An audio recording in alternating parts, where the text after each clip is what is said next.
반갑습니다. 학생 여러분. 자, 오늘은 이제 도시화와 산업화 두 번째 시간입니다.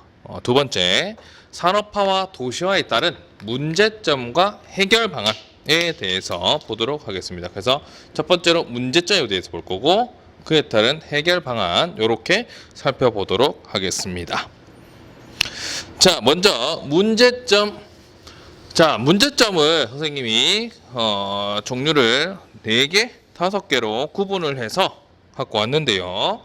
자, 먼저 도시화가 되다 보니까 산업에 의해서 사람들이 많이 도시로 모여들다 보니까 뭐가 발생하더라? 주택 문제가 발생을 하더라. 그죠? 그러니까 인구가 밀집을 하게 되면 그에 따른 수요가 증가하게 되겠죠? 그죠? 그럼 수요가 증가한다는 것은 당연히 가격을 상승시킬 겁니다. 그죠?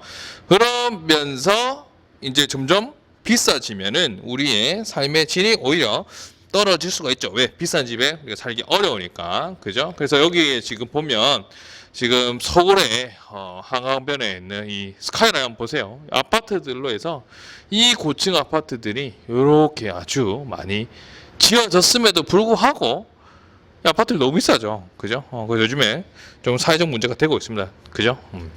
그 다음에 또 상대적으로는 이러한 고가 아파트, 고가이다 보니까 못 들어가는 사람들이 있겠죠. 그럼 그 사람도 어디 살아야 되는데, 그러면 저렴한 곳 찾겠지.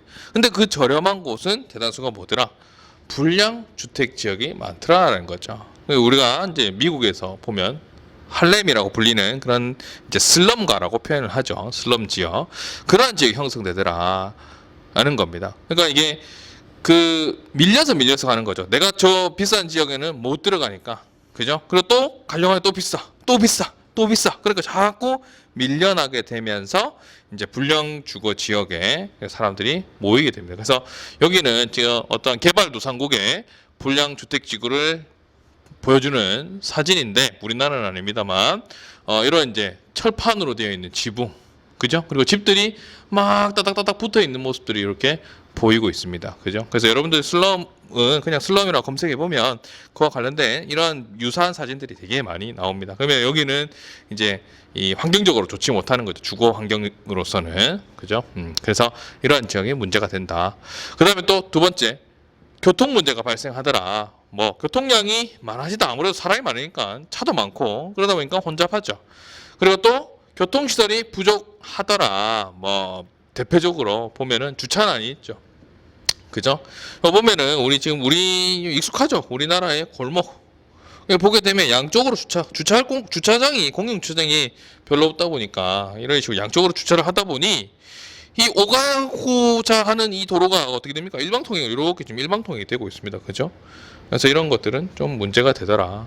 그리고 또 도로에 너무 많은 차들이 있으니까 이 지금 오른쪽에 보면은 이 신문 기사에 있는 교통 혼잡 비용에 대한 데이터가 있습니다. 교통 혼잡 비용이 이 시간이 가면 갈수록 계속 늘어나고 있다는 거죠. 그러니까 우리가 차량이 많고 차량이 정체되어 있음으로 인해 가지고 뭐 연료도 소모가 될 수 있고 시간도 소비가 될 수 있죠. 그런 것들을 비용으로 한번 잡아보니까 2015년도에는 33조였는데 2018년도에 배가 넘었습니다. 그죠? 그러니까 엄청나게 비용이 많이 올라가고 있다는 거고, 보면은 지역별로 살펴보게 되면 아무래도 제1위는 경기도입니다. 경기도가 19조 3천억 정도 되고요.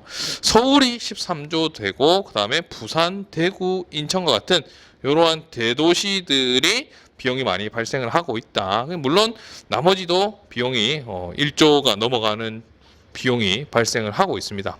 세종은 좀 적네요. 3천억 원. 아무래도 세종은 좀 늦게 만들어진 도시다 보니까 좀 상대적으로는 좀 쾌적한 것 같습니다. 교통에 있어서는. 자, 그 다음에 넘어가서요. 세 번째, 환경 문제입니다. 환경 문제. 자, 환경 문제는 크게 선생님이 4개로 요약을 해서 왔는데, 자, 먼저 수질오염이 있습니다. 수질오염. 수질오염은 공장이 많으니까 그 공장에서 뭐가 나오더라? 폐수가 나오더라. 또 주택도 많죠. 아파트만 해도 뭐 요새 아파트 단지 한 세대 한 단지만 해도 뭐 몇천 세대 되는 데도 있고요. 그죠? 뭐 1000세대, 뭐 500세대 이런 데가 많죠. 그죠? 거기서 생활하수가 많이 나오더라. 그다음에 또 토양 오염도 있을 수 있다. 산업 폐기물이라든지 또 우리 생활 쓰레기 요즘에 또 더군다나 우리 배달 음식 시켜 먹게 되면, 그죠? 플라스틱 정말 많이 나오죠. 그죠? 그런 것들로 인해서, 물론 재활용되는 것도 있지만, 재활용 안 되는 것도 되게 많아서, 토양 오염도 되고요. 그 다음에 공장의 매연이라든지, 자동차의 배기가스가 많이 배출이 되면서, 스모그가 발생할 수 있다. 스모그는 뭐의 약자입니까? 스모크와 포그, 그죠? 안개가 합쳐져서 이제 공장의 매연과 이 안개 낀 날이면 이제 거기 이제 공기가 대기가 별로 좋지 않죠. 물론 요즘에는 우리 같은 경우에 이제 그 미세먼지가 훨씬 더 문제가 되긴 합니다. 그죠? 이런 것들이 미세먼지를 배출하게 되는 거죠. 그 다음에 열섬 현상, 요거는 우리 좀 반드시 좀 알아야 되겠죠. 여러분 과학 시간에 배웠겠지만, 열섬 현상이라고 하는 것은 도시 내에 아스팔트, 콘크리트 이런 식으로 포장이 많이 되어 있습니다. 그죠? 포장 면적이 증가한다.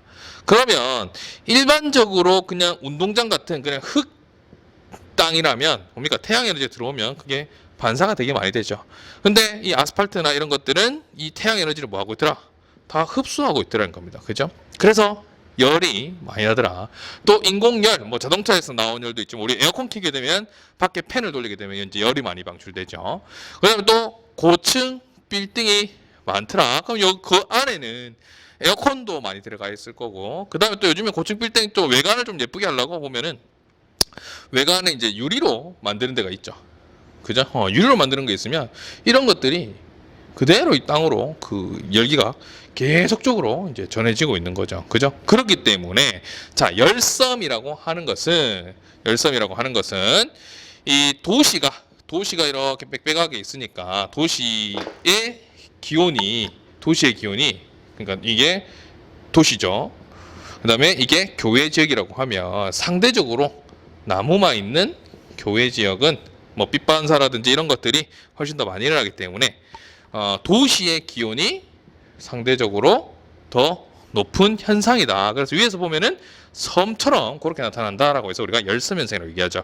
그래서 여기에 선생님이 그 신문 기사에 재밌는 이 설명을 되게 잘해놓은 자료가 있어가지고 이걸 들고 왔는데, 도시 외곽은 온도가 29.4도밖에 안 됩니다. 하지만 도심 지역, 가장 도시의 핵심 지역이죠. 33도입니다. 그죠? 왜? 도시가 더우면 실내에서는 에어컨을 가동한다.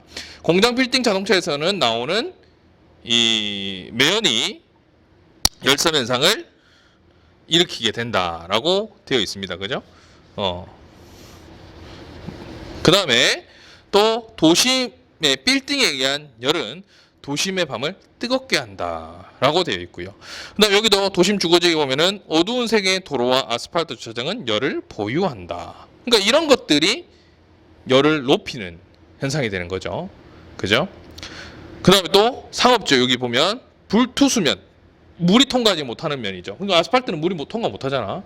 흙은 물을 흡수하는데 거기는 표면의 빗물이 말라 있다. 반면에 농촌 지역 같은 경우에는 녹음, 그죠? 이런 것들이 있어서 상대적으로는 증발이 적다라는 거죠. 그래서 대기를 식혀주는데 크다라는 그 영향을 많이 끼친다라고 되어 있습니다. 그래서 이런 것들에 의해서 이제 열섬 현상이 나타나는 것은 도시에 문제가 된다라는 겁니다. 자, 넘어갑니다. 자, 그 다음에 그 네 번째 노동 문제가 있습니다. 노동, 실업 문제. 실업이라고 하는 것은 일할 능력이 있는데 일을 못하는 것이 실업이 있죠. 그죠? 그러니까 사람이 너무 많이 모여드는데 기업은 한정되어 있죠. 그죠? 수가. 그러다 보니까 실업 문제가 발생할 수 있고, 그 다음에 또 노사 갈등이 또 발생할 수도 있다. 노동자와 사용자 간의 이해관계가 충돌되어서 노동자는 더 많은 보수를 받고 싶어 하고요. 사용자는 더 적은 비용으로 생산을 하고자 하는 거죠. 그죠? 그래서 여기에 오른쪽에 보게 되면 뭐 구조조정 결사 반대 뭐 이런 이제 피켓 들고 시위하는 모습도 볼 수 있습니다. 그 다음에 이기주의가 확산이 되더라. 주변 사람과 소통이 감소하고, 그 다음에 개인 중심이고, 그죠? 그 다음에 또 요즘 사회가 물질적 가치를 되게 중요시합니다. 그리고 또 우리가 경쟁을 많이 강조하죠. 그죠? 그러다 보니까 이기주의가 확산이 되는 것도 어떻게 보면 좀 도시 문제라고 볼 수가 있겠죠. 그 다음에 도시에서 나타나는 그런 문제가 있느냐? 아니더라. 촌락에서도 나타나는 문제가 있는데, 촌락에서는 도시로 사람들이 빠져나가니까 인구가 감소되는 게 가장 큰 문제죠. 그죠? 인구가 감소되니까 역시 마을 공동체도 약화가 되고, 노동력도 부족해지고, 그 다음에 또 인구가 빠져나가면은 주로 이제 젊은 층, 일을 할 수 있는 청장년층, 우리가 나중에 인구 단원에서 배울 텐데 15세에서 64세까지의 사람들을 청장년층이라고 하는데, 이 사람들이 주로 이제 나간다는 거죠. 그러다 보니까 이제 노인들밖에 없다 보니 아무래도 경제 활동도 위축이 될 거고, 또 그러면은 그 마을에 들어오는 세금도 줄어들게 될 거고, 그럼 이 마을 이 동네 전체의 경제가 이제 무너질 수 있는 그런 문제가 생길 수 있죠. 그죠?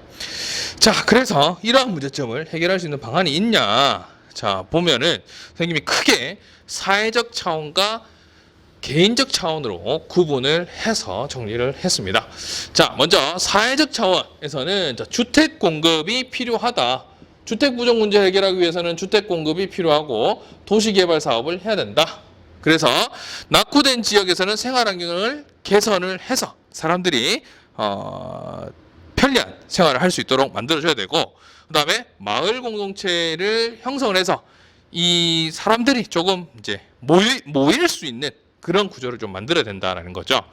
아무래도 이제 공동체 생활을 하게 되면 좀 옆집에 모르는 사람이 모르는 것보다는 뭡니까, 우리가 마트에서 물건을 사더라도 뭐 이렇게 한꺼번에 물건을 사면 우리가 좀 저렴하게 살 수 있죠. 그죠? 그러다 보니까 비용적인 측면도 줄일 수 있고요. 그래서 그런 마을 공동체를 형성하면 여러 가지 효과도 있습니다. 그다음에 두 번째, 교통체계를 개편을 하는 게 좋겠다. 그래서 교통원잡이나 주차난 등의 교통 문제를 해결하기 위한 방안으로 대중교통을 잘 만든다. 우리 아무래도 좀 지방은 자가용 이용이 훨씬 더 많습니다. 그죠? 근데 그 대중교통을 좀 잘 짜놓으면 이제 대중교통을 많이 타겠죠. 그 다음에 또 주차가 부족한 거는 이제 거주지 우선 주차 제도. 이건 서울 같은 데는 지금 많이 하고 있고, 우리도, 주택가가 많은 지역 같은 경우에는 이제 이 주차장이 좀 부족하다 보니까 거주자들이 우선적으로 주차할 수 있도록 하는 그런 제도가 있습니다. 물론 돈을 받고 합니다. 그 다음에 공용주차장. 이게 좀 저렴한 비용으로 이용할 수 있는 그런 공용주차장이 좀 많아져야 되겠다. 그다음 세 번째, 사회복지제도도 필요하더라. 노동 문제나 이기주의로 인한 문제를 해결하기 위한 방안으로 고용보험. 그죠? 요즘에는 이거 거의 뭐 다 들어갑니다. 그죠? 알바도 거의 다 들어가죠. 알바를 해도. 그다음에 노인 돌봄 서비스 이런 것도 필요하고, 최저임금, 비정규직 보호법 이런 것들을 실시해서 노사 간의 갈등이라든지, 그다음에 또 그런 이제 그 개인의 이 도시에 살면서 개인에게 이제 나타날 수 있는 그런 문제들도 좀 해결할 수 있도록 이제 제도적으로 마련할 필요가 있다는 거죠. 그죠? 자, 그다음에 이제 개인적 차원에서 해결 방안. 자, 보면은 이제 우리가 할 수 있는 거는 쓰레기 분리 배출 해야 되고, 또 기왕이면 대중교통을 이제 생활하는 게 좋겠죠. 그다음에 인간 소외 문제를 해결하기 위해서 공동체 의식을 함양을 한다. 너무 이제 나만 생각해서 우리가 뭐 개인적으로 살아간다면, 우리가 인간은 사회적 동물이라고 하지 않습니까? 외로움을 많이 느낄 겁니다. 그죠? 그러다 보니까 이제 그런 걸 극복하기 위해서는 우리가 공동체를 좀 지향할 수 있는 의식을 함양할 필요가 있고, 또 인간의 존엄성 중시해야 되죠. 그죠? 그 옆집에 있는 사람도 한 번 더 돌볼 수 있는 그런 이제 마음가짐을 가지면 좋겠는데, 워낙 세상이 각박하다 보니까, 그죠? 그리고 타인을 존중하고 또 연대의식을 가질 필요가 있더라. 그래서 이게 경쟁이 너무 심하면 당연히 연대의식은 떨어지겠지만, 경쟁을 좀 줄이고 우리가 다 같이 더불어 잘 살 수 있도록 도시 안에서도, 한 도시 안에서도 그렇게 하는 것이 좋겠다라는 겁니다. 자, 이렇게 해서 우리 선생님이 처음에 교재 페이지를 얘기 안 했는가? 68페이지부터 선생님이 지금 71페이지에 대한 내용을 정리를 했습니다. 선생님이 구독자를 한번 보니까 아직까지 구독을 하지 않은 친구도 있는 것 같아요. 그래서 여러분들 항상 요 마지막 페이지는 요걸로 구성이 되어 있는데 항상 구독 눌러주고요. 또 강의는 당연히 좋았죠, 내용이. 좋아요도 눌러주고 알림 설정까지 해주면 좋겠습니다. 자, 그러면은 이제 학교에 와서는 선생님이 지금 토론 활동을 한번 해볼까라는 생각을 하고 있습니다. 그래서 이 영상을 꼭 보고 혹시 반에도 전달할 수 있으면 여러분 그 반톡을 이용해서 반에 전달을 좀 해주면 좋겠습니다. 그러면 마치도록 하겠습니다. 수고하셨습니다.